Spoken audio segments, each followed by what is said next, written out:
tourne ce plan après, vers la fin, là on est sur le point de partir parce qu'en fait j'ai plein d'infos pour moi sur Svalbard que j'ai complètement oublié de vous donner. Svalbard c'est un archipel au nord de la Norvège qui appartient à la Norvège, qui est un territoire norvégien bien que pas compté dans sa superficie. C'est principalement une île scientifique et qui possède aussi la réserve internationale de graines, donc qui est la réserve avec les graines du monde entier on pourrait replanter toutes les variétés de plantes qu'on a connues et qu'on connaît aujourd'hui. C'est fou de voir à quel point je me suis habitué à la température d'ailleurs, parce que là il fait -6, -7 et vous voyez je suis en pull. Donc je pense pas que je vais rester des heures, mais clairement pour le moment ça va, j'ai pas si froid que ça. Svalbard est composé globalement de 4 villes, j'allais dire grosses villes, non même pas, de 4 villes. Donc il y a Longyearbyen, Pyramiden, il y a un pôle scientifique et il y a une autre ville complètement abandonnée qui était à la base une ville russe. Il y a une tempête de neige, je me bouffe de la neige. C'est une île qui s'est quasiment entièrement basée sur le scientifique et sur, à l'époque, les mines de charbon, et on le revoit aussi ici. Actuellement, on est dans des anciennes cabines de mineurs qui ont été bien réhabilitées quand même, mais c'est des anciennes cabines de mineurs, et on voit que plein de choses sont basées là-dessus. Toute la ville a été construite autour de ça au final. Aujourd'hui, Svalbard, on peut y venir librement, mais jusqu'en 75, il n'y avait même pas d'aéroport, donc c'était vraiment des expéditions scientifiques qui pouvaient y venir. Et même encore aujourd'hui, il n'y a que quelques vols qui se posent au Svalbard et qui décollent du Svalbard. Notamment, comme vous pouvez voir, on dit le Svalbard ou au Svalbard et pas à Svalbard, enfin de ce que j'ai cru comprendre. Il n'y a pas besoin de visa pour venir. On y a croisé par exemple une Allemande qui y travaille, et de ce que j'ai compris, on n'a pas besoin de faire de demande ou autre, on peut juste venir et travailler directement ici, à condition bien sûr d'y trouver du travail. Il y a environ 3000 habitants à l'année sur Svalbard, et donc en hiver, vous voyez, ça ressemble à ça, c'est des montagnes totalement enneigées à perte de vue. Hier, nous, il faisait carrément totalement noir quand on se promenait, vraiment si on s'était perdu, on voyait que dalle, sans aucune lumière, on voit pas ses pieds. Et en été, ça dégèle, et il y a même un été, ils sont montés à 21 degrés, donc ce qui pour nous paraît pas si chaud que ça, mais ce qui pour eux est caniculaire, c'est le record de chaud à Svalbard. Et du coup, on a découvert Longyearbyen et vite fait ses alentours, qui est une partie de l'archipel du Svalbard, mais qui est la partie la plus civilisée entre guillemets, vu que le reste sont des pôles scientifiques et des petites villes où il y a que des habitants. La ville scientifique, il faut carrément une invitation d'un scientifique pour avoir le droit d'y aller. Et à part une croisière qui y passe, je suis même pas sûr qu'il y ait des avions qui y aillent ou des hélicoptères, enfin où il faut un transport entre guillemets occasionnel. Donc voilà, je vous laisse découvrir ce que nous on a fait au Svalbard. On n'y est pas resté longtemps, mais c'était vraiment une expérience incroyable.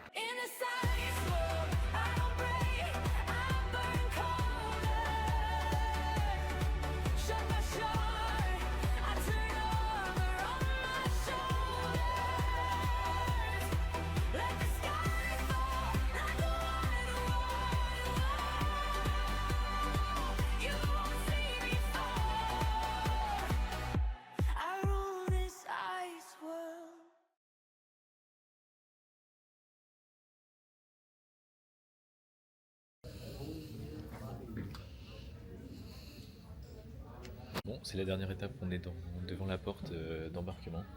Je crois que notre avion n'est pas encore là. On est dans une aile à part, vu qu'on va à Svalbard, on a dû repasser un deuxième check passeport. Il n'y a que notre porte en fait ici. Notre vol a été un peu retardé, mais l'avion va arriver, et donc du coup là on va pouvoir avoir les 1h30 de vol pour atterrir à Svalbard. Normalement on est en Eternal Night, donc je pense qu'on va décoller de jour et atterrir de nuit. Il y a une possibilité très faible, mais Steven soulevait la possibilité qu'on va peut-être voir des aurores boréales depuis l'avion. Mais je suis pas sûr qu'on soit dans la bonne tranche horaire, faudra voir. En tout cas là, ça y est, c'est le moment, je suis un peu excité. On va finir à Svalbard, à Longyearbyen. C'est la première fois que je prépare une valise, enfin un sac à dos, depuis un pays où je suis déjà en voyage pour un autre endroit. Ça me fait un peu bizarre. Quand on a passé le dernier check des passeports là, il y a un mec qui nous a rappelé de faire gaffe aux ours polaires dans la ville, et il nous a dit que si on n'avait pas d'armes, il fallait d'autant plus faire attention. Et donc Steven lui a dit ouais bah de toute façon on trust, enfin on a confiance dans les locaux et tout. Il nous a dit ouais mais faites quand même bien attention, surtout vu qu'on n'est pas armé. Donc je sais pas, ça rajoute une petite tension, mais en vrai je pense que, enfin honnêtement je pense pas que les ours vont rentrer dans la zone. Je sais pas s'ils ont un réel intérêt à venir dans la zone, dans Longyearbyen quoi. Il y a une zone qu'il faudra pas qu'on franchisse, où il est littéralement interdit de franchir cette zone si on n'a pas d'armes. Et donc elle sera délimitée par des panneaux triangles avec un ours polaire à l'intérieur, et l'ours sera blanc sur un fond noir je crois. Il faut pas qu'on sorte de cette zone, c'est la zone théoriquement protégée des ours polaires. Certification, on vient de regarder, Svalbard n'est pas l'île la plus au nord du monde, c'est l'île habitée de manière permanente, c'est l'île avec une résidence permanente la plus au nord du monde. Petite rectification. On va où Roméo? On va où? On va où? On va au Svalbard. Tu coucou à la caméra. Coucou à la caméra.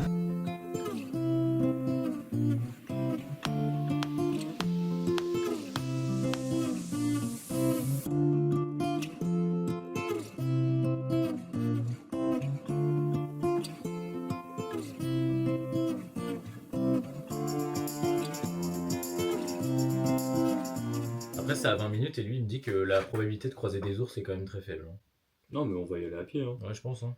Il y a un panneau là, et il y a un panneau, mais là. Et nous, on est là. On a le droit de passer là ou c'est vraiment. En gros, c'est ici, je pense. T'as pas le droit. Ah, tu penses? Techniquement, on n'est pas dans le triangle, ouais. Moi, je dis, on va demander à l'accueil. Ouais, on va aller à on l'accueil. lui dit, est-ce qu'on peut aller comme on veut dans le centre ou est-ce qu'il faut absolument avoir. Bon, on est arrivé. Ah, c'est trop drôle, c'est vrai, monsieur. J'ai carrément oublié que j'avais fait ça.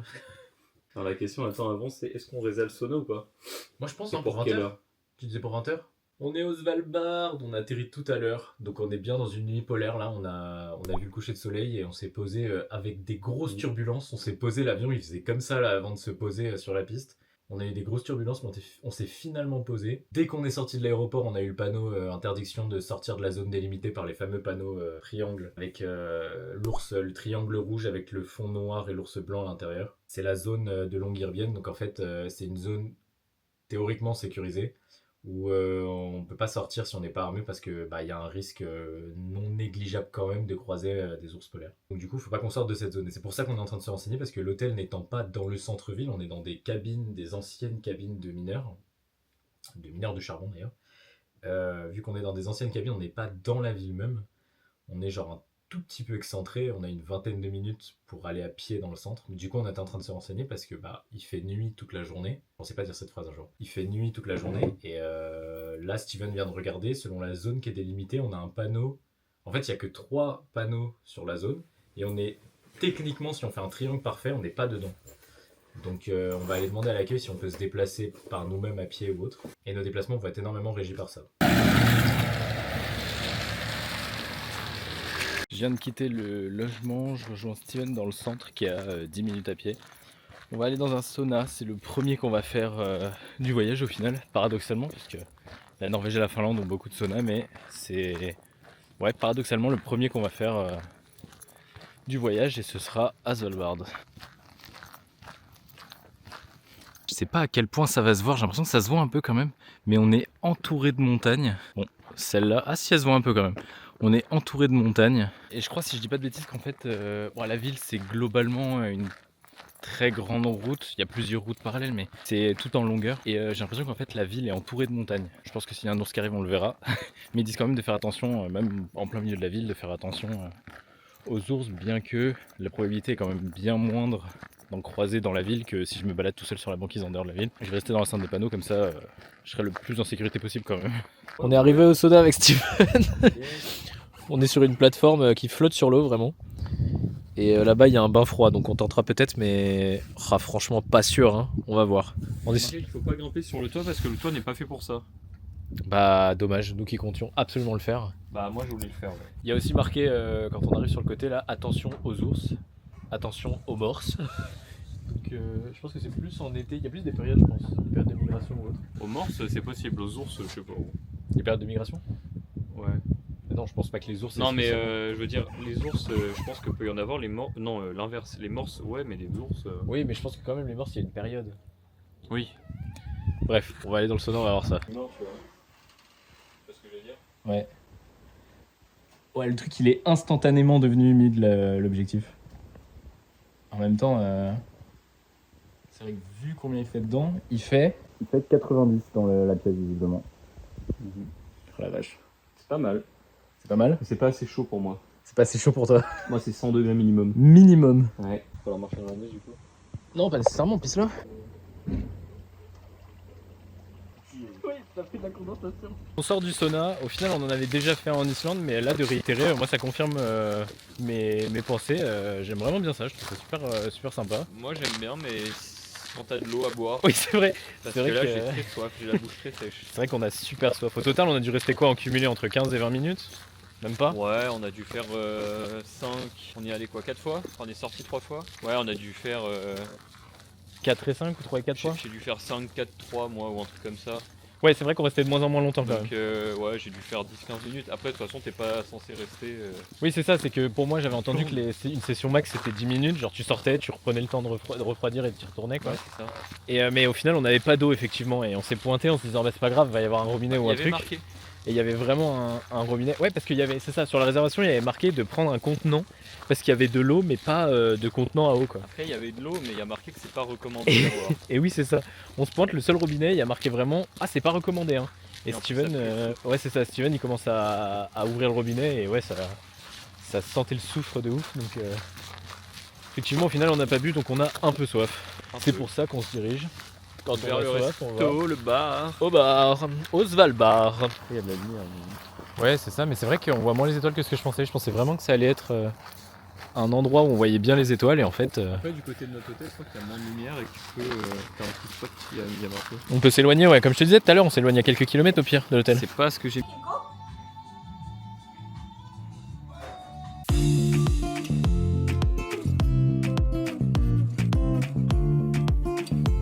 C'est peut-être pour les enfants, qui transportent des jet petits ski. enfants. Moi, je pense que c'est un jet ski, mais avec un habitacle. Moi je pense que c'est une sorte de remorque à motoneige, mais tu mets les enfants dedans, tu vois. Ouais. Comme les vélos où t'as. Les poussettes. Comme les poussettes, ouais. Après, pourquoi tu mets pas juste l'enfant? Ah non, pour le jet ski, oui, ok. Enfin, pas le jet ski, le motoneige. Ouais, tu vois, je pense que c'est comme les vélos qui ont une sorte de remorque avec Ouais. une bâche en plastique, tu vois. Je pense que c'est ça, vraiment. Ouais, j'allais surtout te dire, mais pourquoi, enfin, à quel moment tu mets pas juste l'enfant à côté de toi, mais où il n'y a pas de place dans le. Bah, surtout si t'en as par exemple 2, 3, peut-être c'est quand même plus pratique de les balader.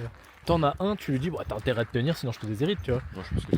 Après, c'est vrai qu'ici, tu prends la route en ligne droite de notre hôtel qui est globalement un des plus au nord de la ville, enfin au sud, enfin bref, qui est le plus loin du centre jusqu'au port. Je pense que tu en as vraiment pour 5 minutes, voire 10 de voiture. Oui, c'est vrai. C'est vrai, faut juste qu'ils se tiennent bien et pas bump en même temps qu'à la limite il y a des. Là, c'est Il y a une, des énorme, secousses, c'est une énorme ligne droite sur 3 km quoi, donc Oui, c'est vrai qu'a priori t'en t'as as pour 10 minutes max. quand même pas trop de problèmes. Ou alors c'est juste des petites fenêtres, genre tu vois le stuff que t'as mis à l'intérieur, t'es pas obligé de tout Non, ouvrir. mais je pense que la théorie des enfants c'est pas mal. Ça se tient, ça se tient. Elles sont toutes assises et à gauche C'est les hommes. C'est les hommes. Bah alors. Non, tu veux pas toi. Bah alors.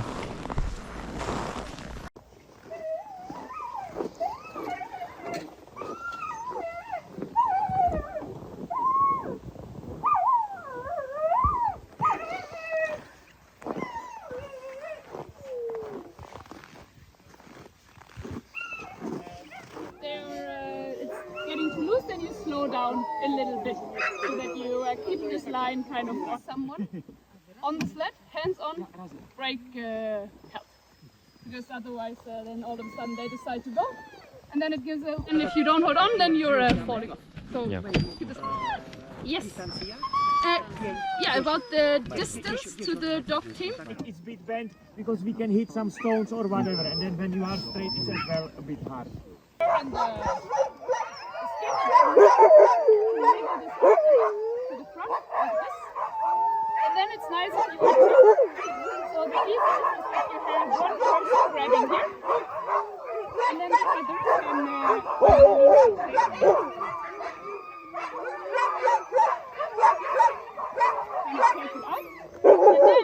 easiest is to pull them up.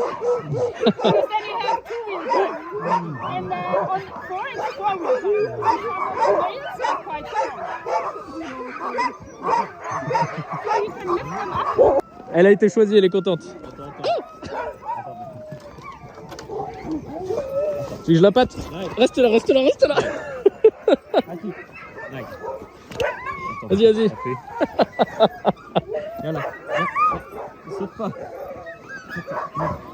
On dit va au max de la chaîne, non? Attends, je l'occupe. Tiens. Non, c'est bon, je l'ai. Voilà, rapide.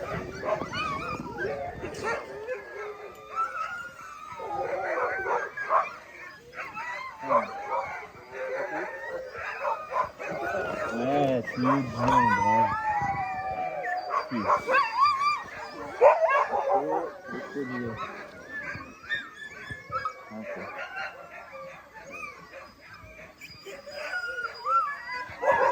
Oh, le collier, c'est bien.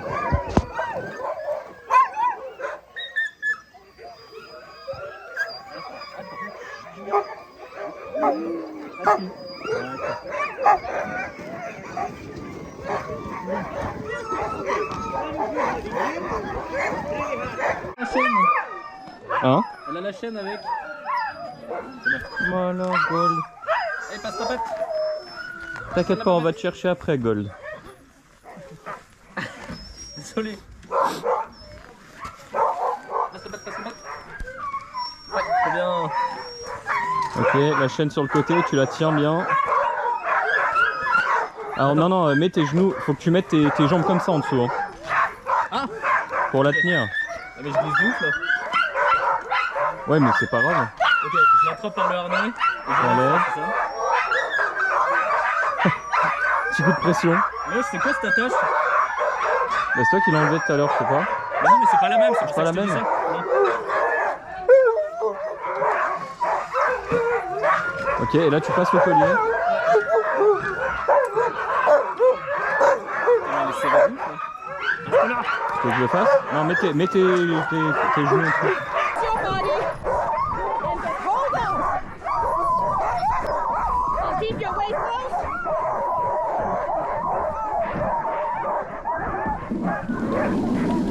Allez, let's go. There we go. Here's the bridge. Break the break. Je break là. Ah ok. Oh la vache. Oh la vache. Woo. Let's go.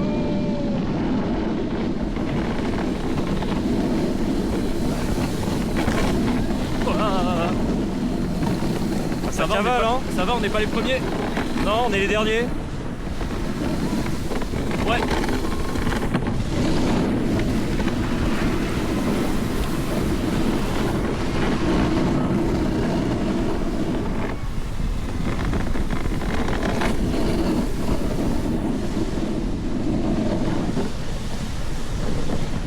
Oh putain, le frein arrière il est déjà plein de neige. Je le vois pas. Décrasse-le, décrasse-le. Freine. Prenez les petits gars, freinez. Ouais, c'est bien ça.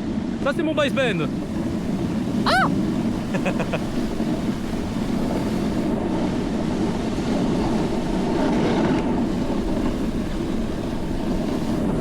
Ah là là, on a 6 loups moteurs là. 6 loups moteurs.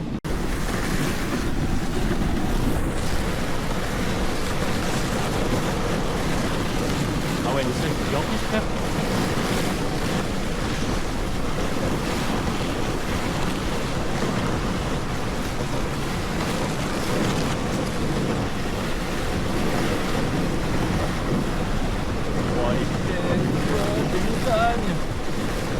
Ah c'est beau hein. Ah c'est beau c'est sûr.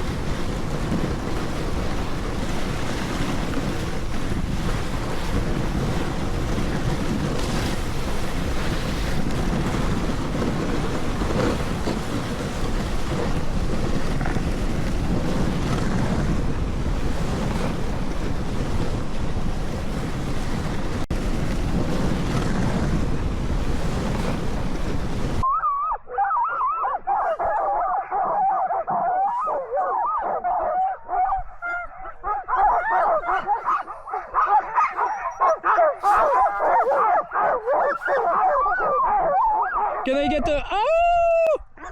Je crois que tu l'as pas eu, non?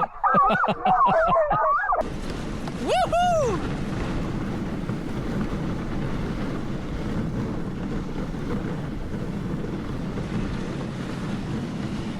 Sur les freins aussi.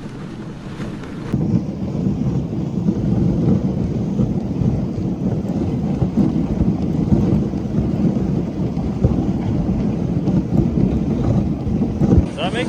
Ça va? T'as pas trop froid? Pas du tout. Comment? Ah putain, moi je me lâche gelé hein. Après fais gaffe, ça vient vite le froid genre. Ouais. Mais attends, je leur fais gagner un peu de puissance là.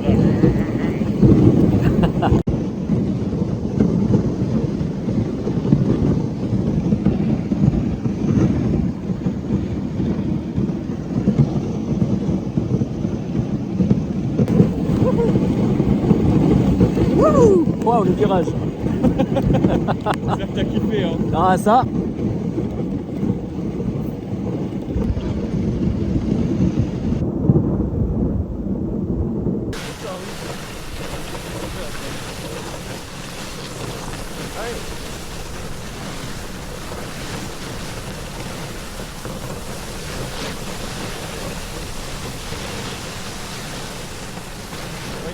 terre, ici.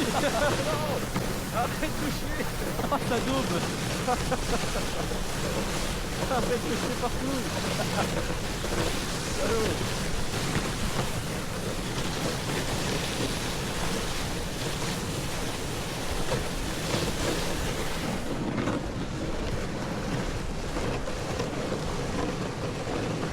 Ah non, deuxième ici. Ils vont se sentir chier maintenant. Il court vraiment comme s'il remettait son ben, j'adore. Oh putain.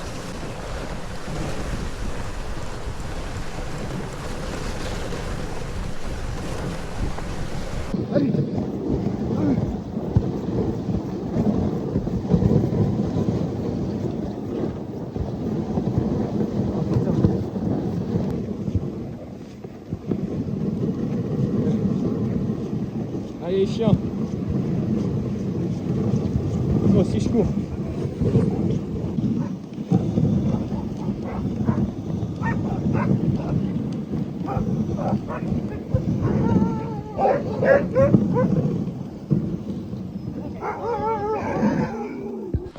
Ouh là là, oh, qui belle.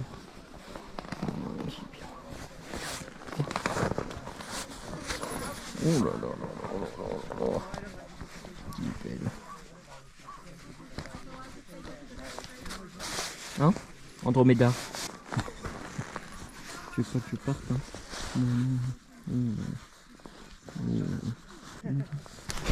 Oh. Non, allez, par terre. Non, va par terre, papa.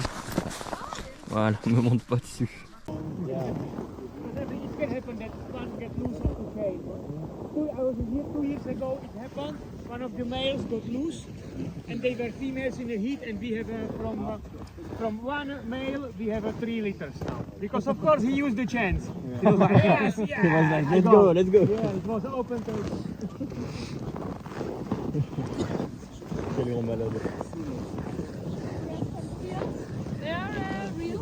Mais là, les ours, ils attrapent pas les coquins. Je pense que les ours, mais c'est ce qu'a dit, d'habitude c'est plus grand. Yeah.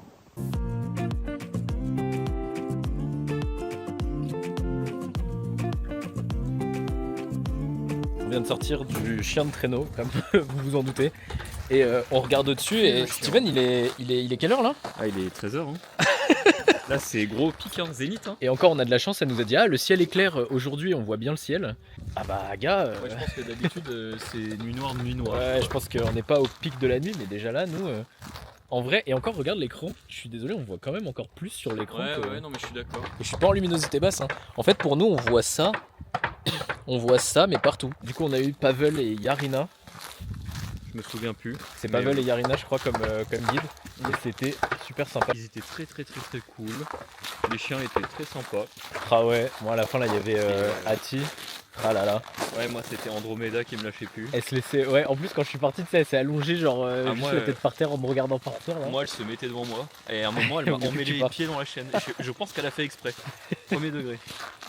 Donc, ce qui est un peu dommage, c'est qu'effectivement, vu qu'en ce moment il y a la rénovation de leur camp, ils veulent pas que les chiens puissent partir. Et parce qu'en fait, si elle nous expliquait, Yarina, c'est un chien mort, un renne. Vu que c'est une espèce protégée, ils sont obligés de lutter le chien. Quoi, ouais. Donc, du coup, ils ont peur. Aïe. Ils veulent pas que les chiens partent. Ça. Donc, du coup, là, ils étaient plus ou moins tous attachés pendant les rénovations parce que du coup, le camp est ouvert. Quoi. Les murs sont pas terminés et autres. Donc, ils agrandissent le camp. Donc c'est un peu dommage, mais c'est ce qu'elle nous disait, ils font exprès de faire des rotations et ils laissent plus de temps entre les tours pour que les chiens puissent, pour dégourdir les chiens et qu'ils aient un peu de temps pour eux. Là on va aller manger parce qu'on a la dalle du coup, comme on vient de vous dire il est 13h30, on vient de faire un peu d'effort, ouais. Ensuite comme ça on fera un petit tour calme, on se reposera un peu avant ce soir le trip en motoneige. Qui dure 5 heures effectivement, plus de 5 heures. Et comme ça on ira voir si on peut choper des aurores boréales avec Steven. Bon du coup gros fail, on voulait manger à l'hôtel et pas retourner en ville pour genre juste entre guillemets faire une pause et après faire un temps calme quoi. Et en fait il leur reste genre 3-4 sandwichs mais globalement ils font pas resto le midi. Non. Donc du coup on va devoir refaire l'aller-retour qui va nous prendre une quarantaine, allez 45 minutes d'aller-retour au total. Et il va falloir qu'on aille manger en ville. Non pas que ça nous déplaise de manger en ville bien sûr. Mais du coup, bon, le temps calme sera réduit quoi. Même si je pense quand même qu'on aura largement le temps de chill out juste après. Oui, bah oui. On rentre, on aura 1 heure de chill, on se fait une petite sieste. Ouais, voilà. Tranquille. Tranquille. Ouais, du coup, Ah, c'est vrai qu'on dirait. C'est vrai qu'on dirait pas quand même qu'il est 13h30. Ouais. C'est vrai que c'est. Après, c'est plus illuminé derrière. Ouais, c'est vrai. Waouh, le mec est la lumière divine derrière lui là. Ah ouais, là, il y a beaucoup de lumière, Minimum, c'est sûr. On était tranquillement en train de filmer, Ah en fait oui. il y a des rennes juste devant là, ils sont là, on Wow. entendait du bruit, on pensait que ça glissait un peu, enfin qu'il y avait de la neige qui tombait, et en fait il y a juste des maxi rennes bien chill juste ici.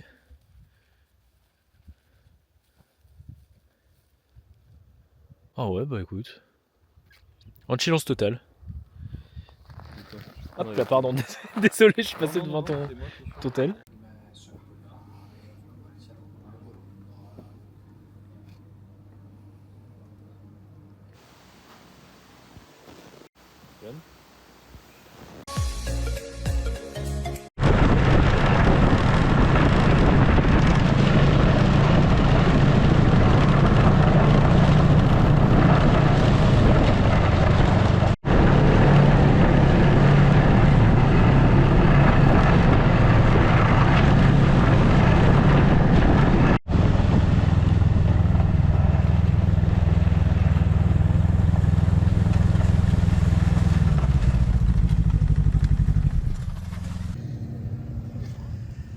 Yeah. Then they use about 40% of the fat for the winter time. What they eat is that everything they can find under the snow. So grass, those mushrooms, those flowers, basically that's it.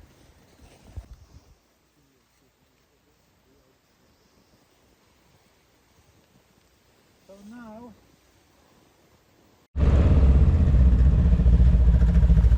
Va un peu doucement au début parce que il faudrait que je remette mon gant et que je range la GoPro. Bah au début la couche je fais pas exprès hein, Non mais c'est pas en mode. En fait c'est quand il y a de la vitesse que c'est compliqué. Ouais ok.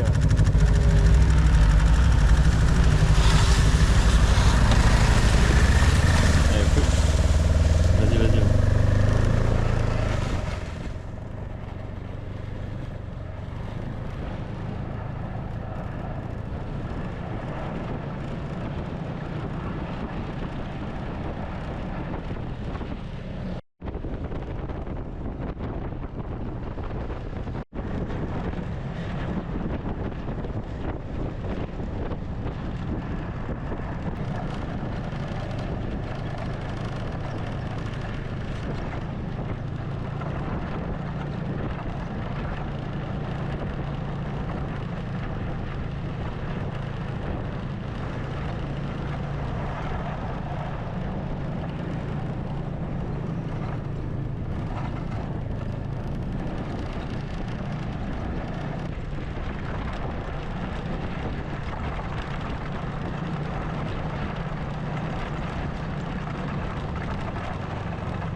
Il ouvre un peu plus ouais. Il va pas faire péter un minibar maintenant, oui.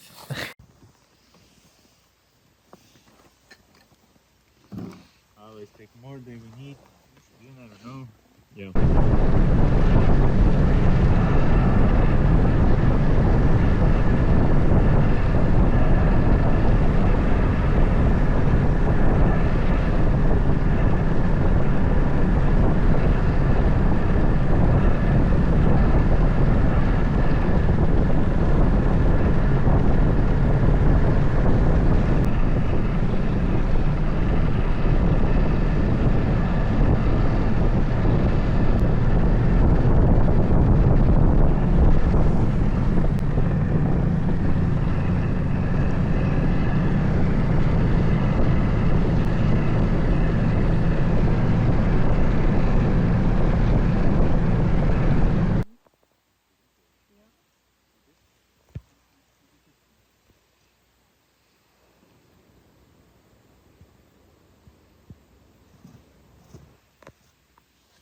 go, which is over here, over in Nagila. So we were driving here, and then we went past here. So it's like this icy water park just over here. Then we were driving in here, then the U-turn, and the waterfall is over here. And back the same. It's more things. 78.5 kilometers. That's great. Yes. On vient de rentrer d'une expédition en motoneige où on a vu ce qu'on appelle notamment des pingos, qui sont en fait des montagnes de glace. En fait, sous la glace, il y a des sources d'eau, des nappes, entre guillemets, des nappes souterraines qui libèrent des quantités d'eau de temps en temps astronomiques. Et en fait, elles cassent la glace et elles passent au-dessus. Et du coup, elles font que geler encore et encore. Et en fait, ça fait des sortes de petits monts, de petites montagnes de glace. Et on appelle ça des pingos. Donc c'est très drôle, mais du coup, on a pu en voir. On a vu aussi la cascade complètement gelée à la fin de notre... au bout de notre périple avant de revenir avec les motoneiges. Ça vient conclure notre journée, notre trip à Svalbard. Donc là on va rentrer, on va se coucher parce qu'on est explosé. On s'apprête à quitter le Svalbard dans quelques heures, on a notre avion. On sera resté pas longtemps mais vraiment cette expérience aurait été incroyable. On a fait du chien de traîneau et de la motoneige. Perso, j'ai préféré le chien de traîneau, le contact avec les chiens, les animaux et c'est plus archaïque, je sais pas comment expliquer, on a vraiment l'impression de devoir contrôler le truc, d'aider les chiens, c'est censé être plus ou moins une harmonie entre les chiens et le pilote, entre guillemets. À un moment on est carrément descendu, on devait pousser le traîneau dans une côte pour aider les chiens à monter. C'était vraiment une expérience incroyable, en plus j'ai passé un peu de temps avec une des chiennes du traîneau, Ati. Voilà, je m'en laisse pas regarder cette vue là qu'on a. On voit un peu de lumière sur la caméra, je la vois aussi un peu, mais pour moi c'est juste une nuance de sombre différente. C'était vraiment une expérience incroyable, motoneige et chien de traîneau, j'ai adoré les activités dans l'absolu, et en plus là le faire vraiment perdu au milieu de nulle part, il nous fallait un guide parce que sinon on pouvait se perdre, on n'a pas le droit de sortir, c'est une zone, la Longyearbyen c'est une zone protégée des ours polaires, mais ils nous disent que même dans la ville il faut qu'on fasse attention et surtout faut pas qu'on sorte parce qu'il y a des probabilités d'en croiser. Nos guides des deux activités ont dit que ces derniers mois ils en avaient au moins croisé un. Ils disent que dans l'absolu on risque pas grand chose mais il faut juste pas s'arrêter devant quoi. Et qu'en vrai on peut facilement leur faire peur mais que ça peut arriver, ça dépend en fait des personnalités des ours et que chaque ours est différent, il y en a qui vont fuir, il y en a qui vont pas nous calculer, il y en a qui risquent d'attaquer et là c'est un plus grand danger. On aura découvert beaucoup de choses et j'aime bien personnellement le côté l'île entière est basée sur le respect des animaux, le respect de la nature et autres. Ils essaient pas nécessairement de s'étendre, de tout urbaniser, etc. Ils ont basé beaucoup de choses sur la protection des animaux, genre c'est illégal de tuer un ours. Comme on disait, c'est jusqu'à 25 ans de prison de tuer un ours sans raison. Il faut vraiment que ce soit de la légitime défense de dernière minute, entre guillemets, pour tirer sur un ours. Les rennes, pareil. Les rennes sont protégées, ce qui fait qu'on en croise dans la ville ou sur les abords de la ville. Je pense qu'ils sont encore un peu craintifs, mais on n'a techniquement pas le droit de les tuer. Genre si un husky s'échappe et tue un renne, il faut abattre le husky, le chien. Ils ont des règles aussi sur les huskies vivent en extérieur de la ville. Et ceux qui sont dans la ville doivent sortir que pour être promenés, quoi. Ils n'ont pas le droit de vivre librement dans la ville, justement pour éviter tout problème entre les animaux sauvages et les animaux moins sauvages, entre les huskies qui sont un peu plus sauvages, un peu plus costauds pour le traîneau et les huskies entre guillemets de ville. Voilà, il y a vraiment toute une harmonie dans la ville que perso j'ai adoré. Les activités ont été incroyables avec le cadre autour, les grandes montagnes comme ça enneigées. On était perdus au milieu de nulle part, quasiment dans le noir. J'ai vraiment adoré ce côté-là. Encore une fois, personnellement, j'ai préféré le chien de traîneau à la motoneige, même si j'ai adoré les deux, disons-le. Et vraiment, je pense que Svalbard, que ce soit en hiver ou en été, faudra que je revienne. J'ai vraiment déjà envie d'y revenir. Après, je dis ça de beaucoup d'endroits, mais c'est vrai que là, j'ai vraiment envie d'y revenir. Donc, ce sera potentiellement une prochaine expédition que de revenir au Svalbard.